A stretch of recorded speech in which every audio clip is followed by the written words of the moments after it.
Academy, जैसा कि आपको पता है हमने अपने चैनल पर एमटीएस की प्रैक्टिस सीरीज स्टार्ट की है और आज हमारा प्रैक्टिस सेट 10 है। देखिए हम अपने प्रैक्टिस सेट में प्रीवियस ईयर क्वेश्चन को डिस्कस कराते हैं और प्रीवियस ईयर क्वेश्चन करने के आपके दो फायदे होते हैं।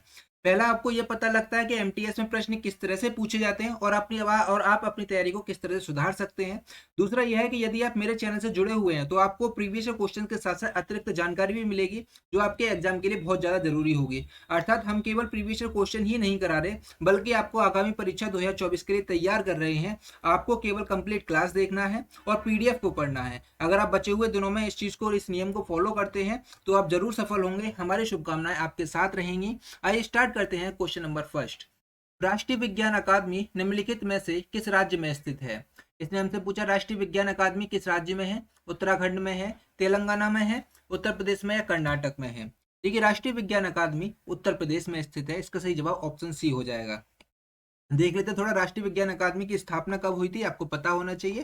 देखिए राष्ट्रीय विज्ञान अकादमी की स्थापना 1930 में हुई थी और ये उत्तर प्रदेश में स्थित है और इसका उद्देश्य है समाज के लाभ के लिए विज्ञान और उसके अनुप्रयोग को बढ़ावा देना। ये राष्ट्रीय विज्ञान अकादमी का उद्देश्य है। ठीक है भैया, याद रखेंगे आप इसे। आगे चलते हैं अगले क्वेश्चन की तरफ। देखिए अगला क्वेश्चन है हमारे पास, मीर कासिम का नाम भारत के निम्नलिखित में से किस युद्ध से संबंधित है? तो इसने कुछ युद्ध दे रखे हैं। इसने हमसे पूछा भैया मीर कासिम का नाम किस युद्ध से संबंधित है। ऑप्शन ए किर्की के युद्ध से, ऑप्शन बी बक्सर के युद्ध से, ऑप्शन सी प्लासी का युद्ध या फिर ऑप्शन डी लाहौर के युद्ध से। देखिए मीर कासिम का नाम जो है वो बक्सर के युद्ध से संबंधित है। इसका सही जवाब ऑप्शन बी बक्सर का युद्ध हो जाएगा। देखिए बक्सर का युद्ध कब हुआ था आपको पता होना चाहिए। बक्सर का युद्ध 1764 को हुआ था। कब हुआ था भैया? 1764 को बक्सर का युद्ध हुआ था। ये किस किस के बीच हुआ था? ये अंग्रेजों के बीच हुआ था। एक तरफ अंग्रेज थे, दूसरी तरफ मीर कासिम, शुजाउद्दौला और शाह आलम की संयुक्त सेना थी। ठीक है, ये युद्ध अंग्रेज जीत गए थे और इस युद्ध में अंग्रेजी सेना का नेतृत्व करने वाले थे हेक्टर मुनरो। कौन थे भैया? हेक्टर मुनरो थे। और मीर कासिम की सेना का नेतृत्व किया था गुरगीन खान ने। किसने किया था? गुरगीन खान ने। आप इसे याद रखेंगे, सारी चीजें इंपॉर्टेंट हैं। हम बात करेंगे प्लासी के युद्ध की, तो प्लासी का युद्ध 1757 को हुआ था। ये आपको भैया ये सन जो है आपको याद रखनी है। जैसे बक्सर का युद्ध कब हुआ था? 1764 को हुआ था। प्लासी का युद्ध कब हुआ था? 1757 को हुआ था। ये आपको याद रखना है। अच्छा ये किसके बीच हुआ था? ये रॉबर्ट क्लाइव की सेना के बीच और बंगाल का नवाब सिराजुद्दौला के बीच लड़ा गया था प्लासी का युद्ध। ठीक है, आप इसे याद रखेंगे। किस किस के बीच? सिराजुद्दौला और रॉबर्ट क्लाइव के बीच। देखिए शुजाउद्दौला का युद्ध हुआ था, बक्सर के युद्ध में शुजाउद्दौला शामिल था, लेकिन सिराजुद्दौला ये प्लासी के युद्ध में शामिल था। आपको पता होना चाहिए ये सारी चीजें। इसके बाद आप आते हैं किर्की का युद्ध की तरफ। किर्की का युद्ध हुआ था 1817 को। कब हुआ था भैया? 1817 को किर्की का युद्ध हुआ था। और ये किस किस के बीच हुआ था? ये हुआ था ईस्ट इंडिया कंपनी और मराठा साम्राज्य के बीच लड़ा गया था किर्की का युद्ध। अब बात करेंगे लाहौर के युद्ध की, तो लाहौर का युद्ध हुआ था 1849 ईस्वी को। ये ब्रिटिश ईस्ट इंडिया कंपनी और सिख साम्राज्य के बीच लड़ा गया था लाहौर का युद्ध 1849 ईस्वी में। आपको याद होना चाहिए। आगे चलते हैं अगले प्रश्न की तरफ। अगला प्रश्न है हमारे पास, निम्नलिखित में से किसने आनंद मोहन बोस के साथ इंडियन एसोसिएशन की स्थापना की थी? तो किसने आनंद मोहन बोस के साथ इंडियन एसोसिएशन की स्थापना की थी? दादा भाई नेहरू ने की थी, गोपाल कृष्ण गोखले ने की थी, सी आर दास ने की थी या फिर सुरेंद्र नाथ बनर्जी ने की थी? ये इसका सही जवाब हो जाएगा। ये सुरेंद्र नाथ बनर्जी ने आनंद मोहन बोस के साथ इंडियन एसोसिएशन की स्थापना की थी। ठीक है, आप इसे याद रखेंगे। अच्छा इंडियन एसोसिएशन की स्थापना कब हुई थी आपको पता होना चाहिए। देखिए इंडियन एसोसिएशन की स्थापना जो है वो 1876 में हुई थी, 1876 में हुई थी। कहाँ पर हुई थी? कलकत्ता में हुई थी। ठीक है, और आप याद रखेंगे किस किसने की थी? सुरेंद्र नाथ बनर्जी और आनंद मोहन बोस ने की थी। ठीक है, इंपॉर्टेंट है, याद रखेंगे। दादा भाई नौरोजी की बात करते हैं, तो दादा भाई नौरोजी ने किसकी स्थापना की थी? देखिए दादा भाई नौरोजी से क्वेश्चन बहुत आता है, बॉम्बे एसोसिएशन से आता है, इसके अलावा ईस्ट इंडिया एसोसिएशन से भी क्वेश्चन आता है। देखिए दादा भाई नौरोजी ने बॉम्बे एसोसिएशन की स्थापना की थी 1852 ईस्वी में। कब की थी? 1852 ईस्वी में। आप इसे याद रखेंगे। और 1866 ईस्वी में लंदन में ईस्ट इंडिया एसोसिएशन की स्थापना की। ठीक है, ये भी आपको याद रखना है। बॉम्बे एसोसिएशन की स्थापना 1852 में और ईस्ट इंडिया एसोसिएशन की स्थापना 1866 में हुई थी। ये दादा भाई नौरोजी ने की थी और इन्होंने ही भारतीय राष्ट्रीय कांग्रेस का नामकरण किया था। पहले इसका नाम भारतीय राष्ट्रीय संघ था, जो हम आज कांग्रेस बोलते हैं, भारतीय राष्ट्रीय कांग्रेस। तो भारतीय राष्ट्रीय कांग्रेस इसका पहले नाम नहीं था, इसका जो मूल नाम जो था वो भारतीय राष्ट्रीय संघ था, लेकिन दादा भाई नौरोजी ने इसका नाम बदलकर भारतीय राष्ट्रीय कांग्रेस कर दिया। ठीक है, आप इसे याद रखेंगे। इसके अलावा दादा भाई नौरोजी ने कांग्रेस की अध्यक्षता की थी 3 बार। कितने बार अध्यक्षता की थी? 3 बार कांग्रेस की अध्यक्षता की थी दादा भाई नेहरू जी ने। और इसके बाद इसमें दो नाम और हैं, गोपाल कृष्ण गोखले और सी आर दास। देखते हैं गोपाल कृष्ण गोखले को। देखिए गोपाल कृष्ण गोखले ने किसकी स्थापना की थी? उन्होंने सर्वेंट्स ऑफ इंडिया सोसाइटी की स्थापना की थी। किसकी स्थापना की थी भैया? सर्वेंट्स ऑफ इंडिया सोसाइटी की स्थापना गोपाल कृष्ण गोखले ने की थी। कब की थी? 1905 में की थी। इसके अलावा गोपाल कृष्ण गोखले गांधी जी के राजनीतिक गुरु थे। ये कौन थे भैया? गांधी जी के राजनीतिक गुरु थे गोपाल कृष्ण गोखले। क्वेश्चन एग्जाम में आता है, आपको ये याद रखना होगा। बात करेंगे सी आर दास की। तो सी आर दास ने 1 जनवरी 1923 में स्वराज पार्टी का गठन किया था। कहां पर? इलाहाबाद में किया था। और इसमें केवल सी आर दास ही मौजूद नहीं थे, सी आर दास और मोतीलाल नेहरू भी थे इसमें से। अच्छा, इसमें सी आर दास अध्यक्ष बने थे और मोतीलाल नेहरू महासचिव बने थे। आपको याद रखना होगा। आगे आगे चलते हैं अगले प्रश्न की तरफ। अगला प्रश्न है हमारे पास, 2 अक्टूबर को किसके रूप में मनाया जाता है? अंतर्राष्ट्रीय अहिंसा दिवस, विश्व सामाजिक न्याय दिवस, विश्व वन्य जीव दिवस या फिर अंतर्राष्ट्रीय शिक्षा दिवस? ठीक है, 2 अक्टूबर को अंतर्राष्ट्रीय अहिंसा दिवस के रूप में मनाया जाता है। ऑप्शन ए इसका सही जवाब हो जाएगा। अच्छा, इसके अलावा हम बात करेंगे, अच्छा 2 अक्टूबर को किसका जन्म दिवस है? 2 अक्टूबर को महात्मा गांधी का जन्म दिवस है। अच्छा, बात करेंगे विश्व सामाजिक न्याय दिवस की। तो विश्व सामाजिक न्याय दिवस 20 फरवरी को मनाया जाता है। इसके अलावा विश्व वन्य जीव दिवस की बात कर लेते हैं, तो ये 3 मार्च को मनाया जाता है। और अंतर्राष्ट्रीय शिक्षा दिवस 24 जनवरी को मनाया जाता है। कब मनाया जाता है भैया? 24 जनवरी को मनाया जाता है। आगे चलते हैं अगले प्रश्न की तरफ। अगला प्रश्न है, दिल्ली में हुमायूं ने निम्नलिखित में से किस शहर का निर्माण करवाया था? अकबराबाद का, दीन पनाह का, मोहम्मदाबाद का या फिर सीरी का? तो दिल्ली में हुमायूं ने दीन पनाह का निर्माण करवाया था। ऑप्शन इसका बी हो जाएगा सही जवाब। हम थोड़ा हुमायूं के बारे में देख लेते हैं। तो हुमायूं एक मुगल शासक था और हुमायूं ने 1530 से लेकर 1540 तक शासन किया था। और इधर 1555 से लेकर 1556 तक शासन किया था। 1540 में कन्नौज के युद्ध के बाद हुमायूं पराजित हो गया था शेरशाह सूरी से, और हुमायूं को दिल्ली छोड़कर जाना पड़ा। और दिल्ली छोड़ से फिर वापस आया था 1555 ईस्वी में। हम इसे थोड़ा देखेंगे। देखिए हुमायूं बाबर का उत्तराधिकारी था। ठीक है, याद रखेंगे। और इसने अपने शासनकाल में कई युद्ध लड़े थे। हम इनके मुख्य मुख्य युद्धों को देख लेते हैं। 1531 में कालिंजर का युद्ध लड़ा था। 1532 में दोहराई का युद्ध लड़ा था इन्होंने। इसके अलावा 1534 में मोहम्मद जमान मिर्जा और मोहम्मद सुल्तान मिर्जा के विद्रोह को दबाया था हुमायूं ने। आप इसे याद रखेंगे भैया। इसके अलावा 1535 से 36 में गुजरात के शासक बहादुर शाह से इनका सहारनपुर का संघर्ष हुआ था हुमायूं का। ठीक है, याद रखेंगे बहादुर शाह से सहारनपुर का संघर्ष हुआ था 1535 से 36 में। अब जो मेन युद्ध आता है, देखिए वो युद्ध है चौसा का युद्ध। 27 जून 1539 को चौसा का युद्ध हुआ था। हुमायूं और शेर खान के बीच हुआ था। इसमें हुमायूं पराजित हो गया था। और शेर खान ने शेर शाह की उपाधि धारण की। आपको याद रखना है।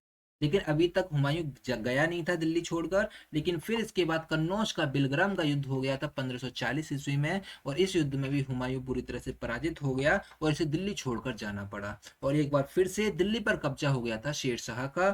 शेर शाह की बात करूंगा तो ये एक अफगानी शासक था। तो इस तरह से दिल्ली पर फिर से अफगानी शासकों का कब्जा हो गया था। फिर ये 1555 में ये वापस आए और सरहिंद का युद्ध हुआ अफगान सेना के बीच में और मुगल सेना के। ठीक है, याद रखेंगे सरहिंद का युद्ध कब हुआ था? 1555 में अफगान सेना और मुगल सेना के बीच में हुआ था। ठीक है, याद रखेंगे। इसमें अफगान सेना का नेतृत्व किया था सिकंदर शाह सूरी ने।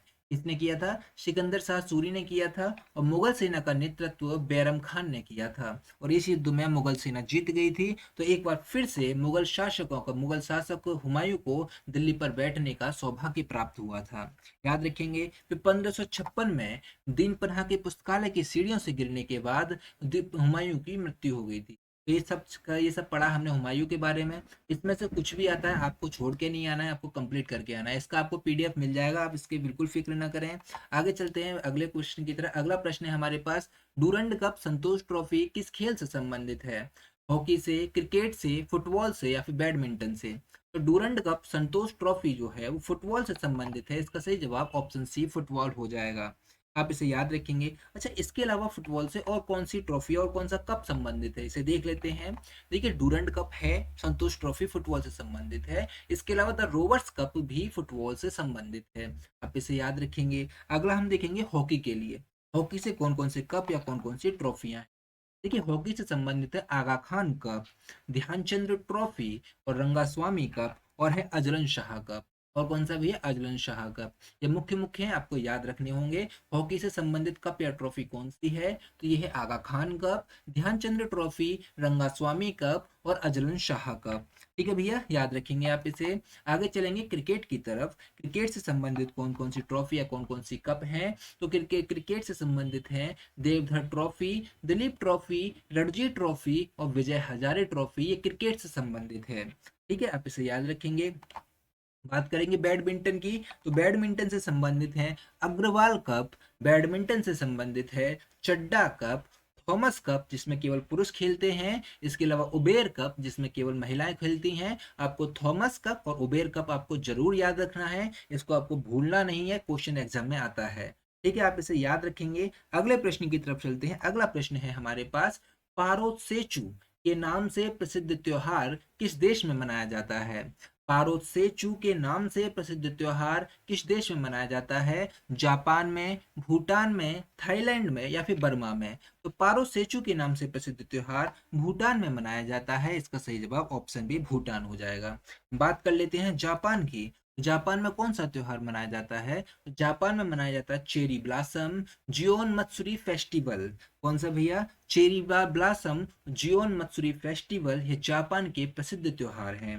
बात करेंगे थाईलैंड की और बर्मा की।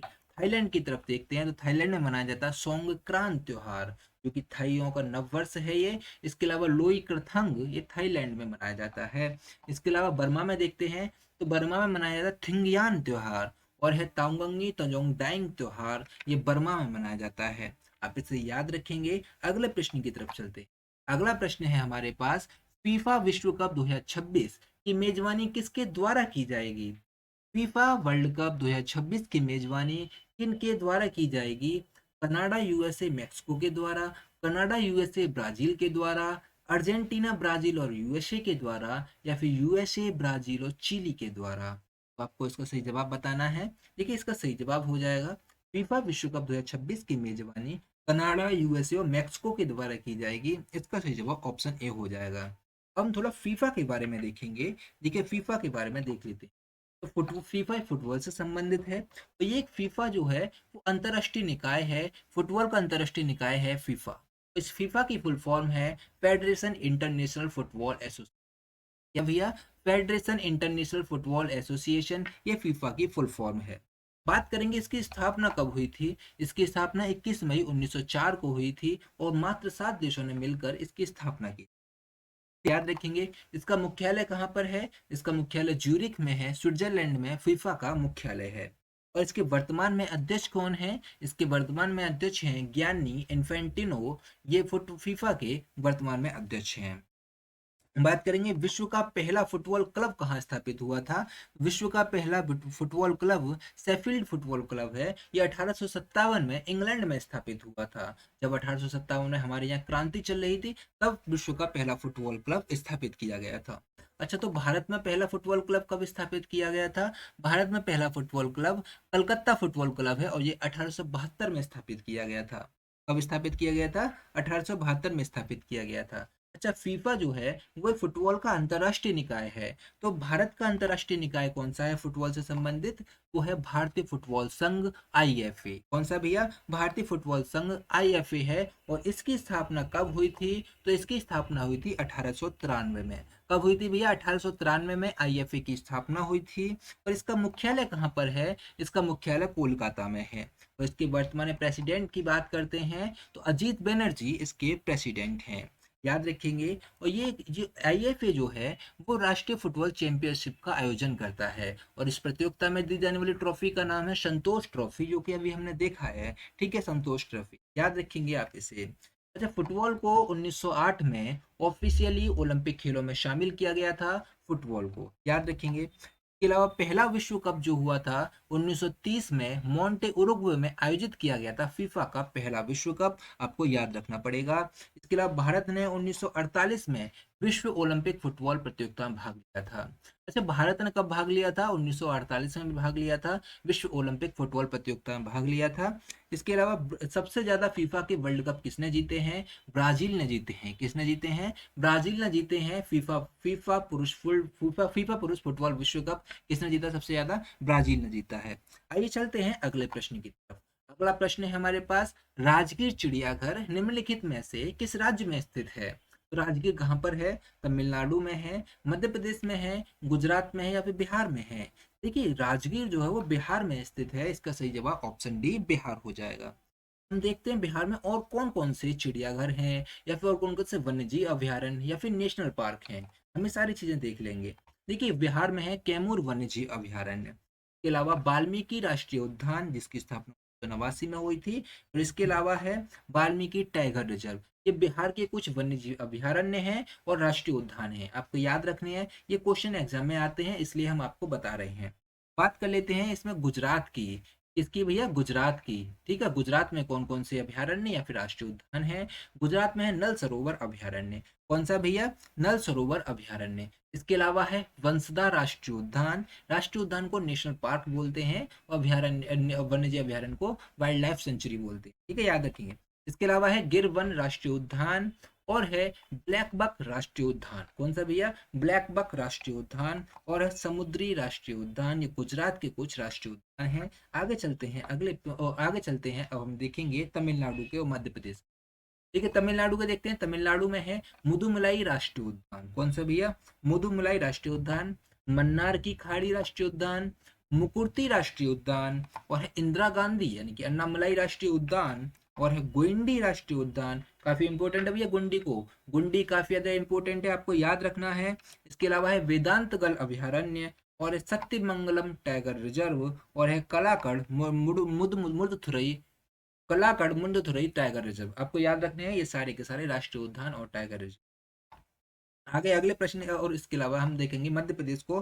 तो मध्य प्रदेश में है पेंच राष्ट्रीय उद्यान, इसके अलावा है पन्ना राष्ट्रीय उद्यान, और है कान्हा राष्ट्रीय उद्यान, और है बांधवगढ़ राष्ट्रीय उद्यान, पंचमढ़ी अभयारण्य, और है माधव राष्ट्रीय उद्यान, और है सतपुड़ा, और है संजय राष्ट्रीय उद्यान, ओंकारेश्वर और कूनो राष्ट्रीय उद्यान। ये कुछ मध्य प्रदेश के राष्ट्रीय उद्यान आपको याद रखने हैं। और ऐसे याद रखें, पेंच, पन्ना, कान्हा, बांधवगढ़, पंचपड़ी, माधव, सतपुड़ा, संजय, ओंकारेश्वर, पूर्ण राष्ट्रीय उद्यान मध्य प्रदेश में स्थित है। आपको याद रखना है। अगला प्रश्न की तरफ चलते हैं। अगला प्रश्न है हमारे पास, कांग्रेस और मुस्लिम लीग के किस अधिवेशन में ब्रिटिश शासन के विरुद्ध एक संयुक्त मोर्चा बनाने के लिए सहमति बनी?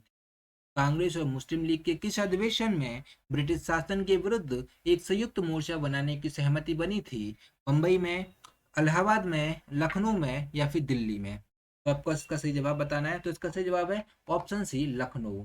1916 के लखनऊ अधिवेशन में कांग्रेस और मुस्लिम लीग के ने ब्रिटिश शासन के विरुद्ध एक संयुक्त मोर्चा बनाने की सहमति बनाई थी।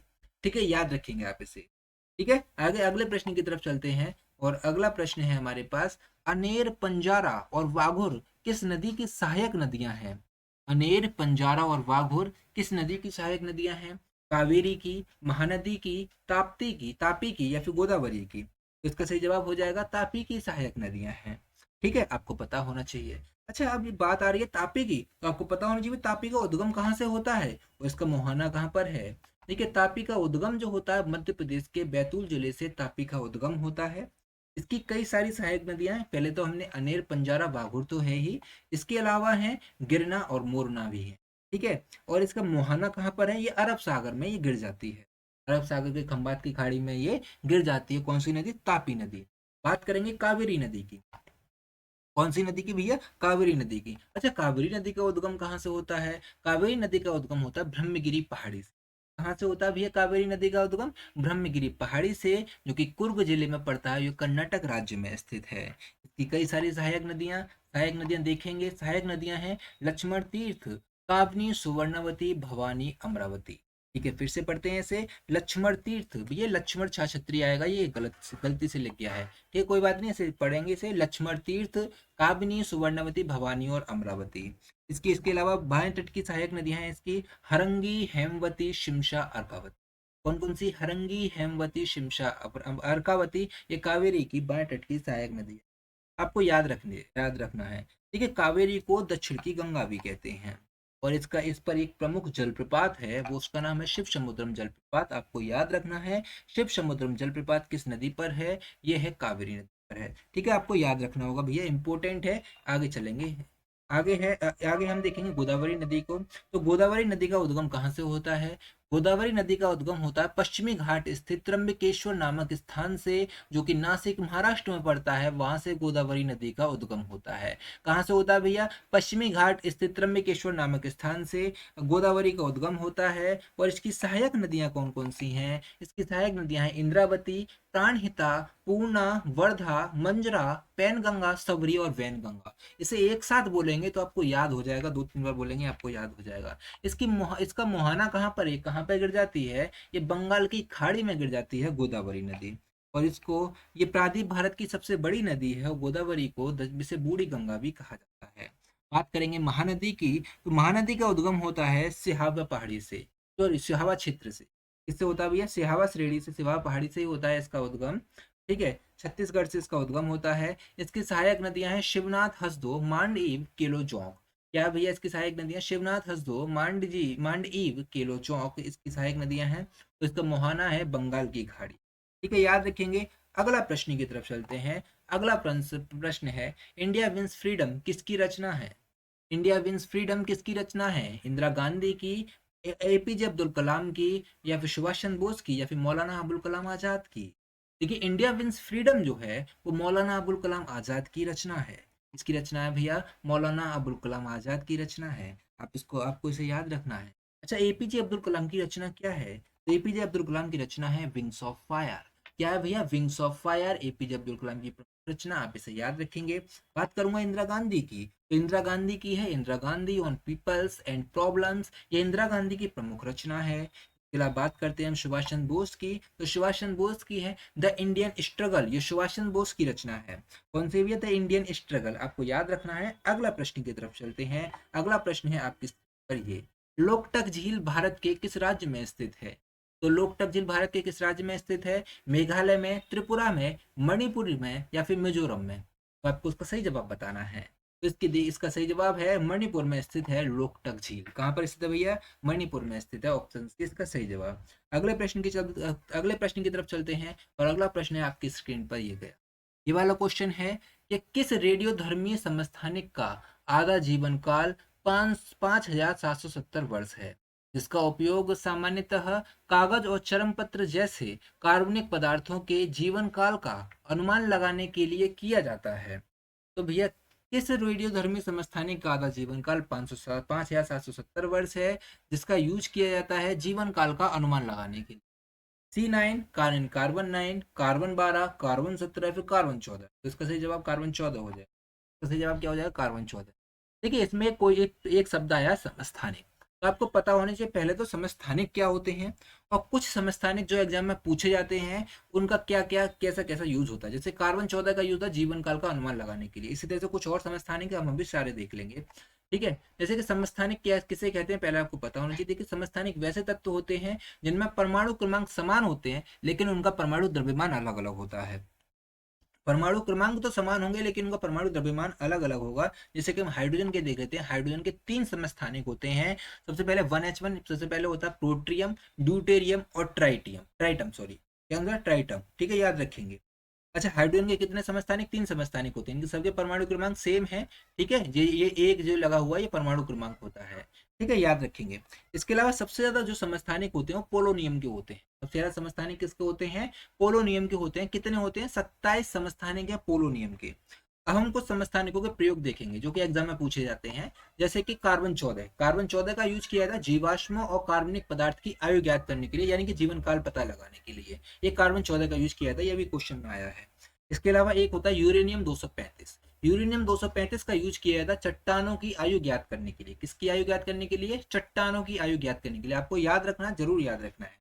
इसके अलावा आयोडीन 131, आयोडीन 131 का यूज होता है घेंगा और रक्त कैंसर के उपचार में। आयोडीन 131 का यूज होता है। इसके अलावा होता है फेरस 59, एनीमिया नामक रोग में करते हैं, फेरस 59 का यूज करते हैं। इसके अलावा था आर्सेनिक 74, आर्सेनिक 74 का यूज किया जाता है ट्यूमर कैंसर के इलाज में आर्सेनिक 74 का यूज किया जाता है। इसके अलावा कोबाल्ट 60, तो कोबाल्ट 60 का यूज कैंसर के उपचार करने में कोबाल्ट 60 का यूज किया जाता है।